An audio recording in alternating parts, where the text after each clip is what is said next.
यह स्टोरी शुरू होती है जब मैं घर से गुस्से में बड़बड़ाते हुए निकल आया था और बस स्टैंड की तरफ आगे बढ़ने लगा। मैं मन ही मन बड़बड़ा रहा था, पता नहीं कितने पैसे छुपा के रखे हैं, लेकिन मेरे लिए एक बाइक नहीं ले सकते। अब मैं यहाँ से चला जाऊँगा और तब तक वापस नहीं आऊँगा जब तक मैं खुद के पैसों से बाइक नहीं खरीद लेता। इतना सोच ही रहा था, तभी मेरे पैर में मुझे कुछ चुभने का एहसास हुआ। नीचे देखा, पापा के जूते पहनाया हूँ। उन जूतों में कील उभरी हुई है जो मेरे पैर में बार बार घाव किए जा रही थी। लेकिन उस समय गुस्सा अधिक था, तो मैं बड़बड़ाते हुए आगे बढ़ गया। एकाएक मुझे याद आया कि मैं पापा का पर्स भी साथ ले आया हूँ। मेरे खुराफाती दिमाग में एक ख्याल आया, क्यों ना आज पापा का पर्स चेक किया जाए, जिसे आज तक उन्होंने किसी को हाथ तक नहीं लगाने दिया था।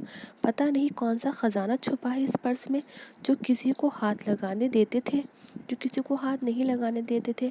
जब मैंने पापा का वह पुराना पर्स खोलकर देखा तो उसमें पैसे तो नहीं मिले, लेकिन पैसों की जगह पर एक डायरी रखी हुई थी। तब मैंने सोचा, ओह, तो ये खजाना छुपा रखा है। मैं समझ रहा था कि यहाँ पापा ने लिखा होगा कि किससे कितने पैसे लेने हैं और किसको कितने पैसे दिए हैं। लेकिन मैं गलत था। जब मैंने उस छोटी सी डायरी का पहला पेज खोलकर देखा तो वहाँ पर जो लिखा था वह थोड़ा सीरियस कर देने वाला था। डायरी में जो लिखा था उसे पढ़ने के बाद मेरे चेहरे पर जो एक्सप्रेशन थे वो गायब हो चुके थे, क्योंकि डायरी में वैसा कुछ नहीं था जैसा मैं सोच रहा था।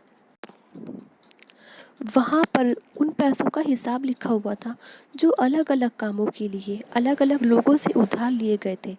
उस लिस्ट में कंप्यूटर के नाम पर भी पैसे लिखे गए थे। कुछ यूँ लिखा था, 50,000 बेटे के कंप्यूटर के लिए।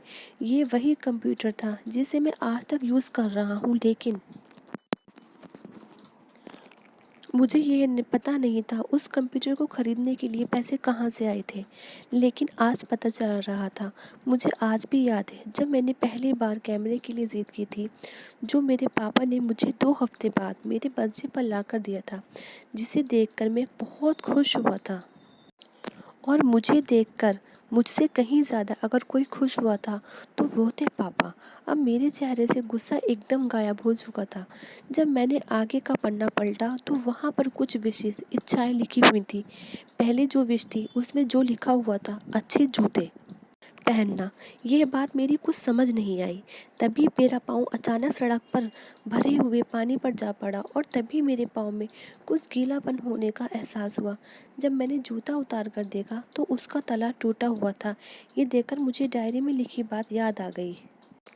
तभी मुझे माँ पापा की कही बातें भी याद आ रही थी कि कैसे माँ जब कहा करती थी पापा से, अब तो जूते पुराने हो गए, नए ले लीजिए, तो पापा अक्सर ये कहकर टाल दिया करते थे, जूते अभी और चलेंगे, अभी कुछ दिन पहले तो लिए थे। मुझे आज आ रहा था कि कितने दिन और चलेंगे। साथ ही साथ यही भी समझ आ रहा था कि पापा पर्स को क्यों छुपा कर रखते थे। तभी उस डायरी को पढ़ते हुए बस स्टैंड पर पड़ी बेंच पर आकर बैठ गया। अब उस डायरी का आखिरी पन्ना बचा हुआ था। उस पन्ने को जब मैंने पलट कर देखा तो वहाँ कल की डेट लिखी हुई थी। तारीख के नीचे लिखा हुआ था 50,000 रुपये बाइक के लिए। बस इतना पढ़ा और दिमाग सुन रह गया। अब मेरे मन में कोई शिकवा गिला नहीं बचा था, बस मेरी आंखों में आंसू चले जा रहे थे। मुझे आज तक नहीं पता तब मैं क्यों रोए जा रहा था। अब मैं जल्दी से घर की तरफ भागा, लेकिन जूतों की वह कील पाँव में अब तक घाव बनने में कामयाब हो चुकी थी। मैंने जूतों को रास्ते में ही निकाल कर फेंक दिया और भागते लड़खड़ाते हुए घर पर जा पहुंचा। लेकिन पापा घर पर नहीं थे। मैं समझ गया वह कहाँ थे। मैं सीधा पास वाली बाइक एजेंसी की तरफ भागा। पता नहीं आज कहाँ से इतनी ताकत आ गई थी कि मैं भागते हुए थक नहीं रहा था, और वह भी बिना जूतों के नंगे पैर। जैसे तैसे मैं बाइक एजेंसी पर पहुंचा।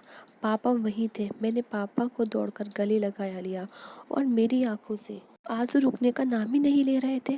पापा की समझ नहीं आ रहा था आखिर हो क्या रहा है, मैं क्यों रहा हूँ। मैंने पापा से कहा, पापा मुझे मोटरसाइकिल नहीं चाहिए, आप अपने जूते ले लीजिए। अब आ अब आज से मैं जो भी करूँगा अपनी मेहनत से अपने बलबूते पर पढ़ लिख कर करूँगा। दोस्तों, बस इतनी ही थी ये कहानी। ये हार्ट टचिंग स्टोरी लिखते हुए आज मेरी भी आंखें नम हुई हैं। मैं आज आपसे कहना चाहूँगी, ठीक ऐसे ही होते हैं हमारे पिता। हम अक्सर देखते हैं कि हम अपनी माँ से हर बात शेयर करते हैं और माँ भी इसके बदले में हमें बहुत प्यार देती है। लेकिन एक शख्स ऐसा भी है जो जो हमारी हमें छुप छुप कर प्यार करता है। वे होते हैं हमारे पिता। ये परिवार में एकमात्र ऐसा व्यक्ति होता है जो अपने बच्चों से उन्हें बिना जताए छिपकर प्यार करता है, खुद की इच्छाओं को मारकर बच्चों के लिए सपने देखता है और उनकी खुशी में ही खुश हो जाता है। मुझे नहीं पता कि आप अपने पेरेंट्स की इज़्ज़त करते हो या नहीं, लेकिन अगर आपके पास पेरेंट्स हैं तो आप बहुत खुश नसीब हो, क्योंकि उस दुनिया में बहुत से लोगों को तो पेरेंट्स का प्यार भी नसीब नहीं होता। अंत में यही कहना चाहूँगी कि माँ बाप की भावनाओं का सम्मान करें। मेरी इस पोस्ट को लिखने का मकसद यही था कि मैं आपको बाप की फीलिंग से रूबरू कराऊं, क्योंकि माँ के बारे में लेखकों ने तो बहुत कुछ लिखा है, लेकिन बाप के ऊपर कोई नहीं लिखता। इस कहानी को लिखने के लिए मुझे अच्छी खासी मेहनत करनी पड़ी है।